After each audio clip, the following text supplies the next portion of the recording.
রতন, ফেনীতে বন্যা পরিস্থিতির কি অবস্থা? যে আছে ফেনীর বন্যা পরিস্থিতি কিন্তু আরো অবনতি ঘটছে এবং একেবারে ভয়াবহ পরিস্থিতি বিরাজ করছে। গ্রামগুলো অর্থাৎ শতাধিক গ্রাম কিন্তু প্লাবিত হয়েছে ফুলগাজী এবং পরশুরামের। সেখানে 8 থেকে 10 ফুট পানি পর্যন্ত প্লাবিত হয়েছে। বাড়িঘরগুলোতে পানি, অনেকেই বাড়ির ছাদে কিন্তু অবস্থান করছেন।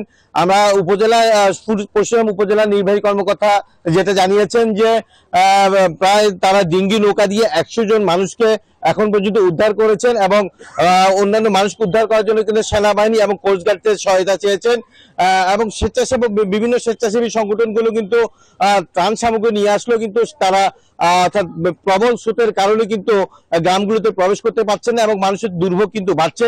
আমি এখন যেখানে রয়েছি দেখছেন যে একেবারে পেছনে যে প্রধান সড়ক রয়েছে সেটিও কিন্তু একেবারে 3 থেকে 4 ফুট পানিতে নিমজ্জিত। আমি এখন একজন গ্রামবাসীর সাথে কথা বলার চেষ্টা করবো। একটু জানাবেন বন্যার সার্বিক পরিস্থিতি কিরকম? বিসমিল্লাহির রহমানির রহিম। বন্যার পরিস্থিতি খুবই খারাপ। আমরা শুনছি পরশুরামের দিকে নাকি ঘরের একতলা পর্যন্ত ডুবে গেছে, অনেক লোক ছাদে উঠছে। এখন নিরাপত্তা জনিত কারণে নিরাপত্তা ভুগছে অনেক লোক, কিছু লোক এদিকে চলে গেছে।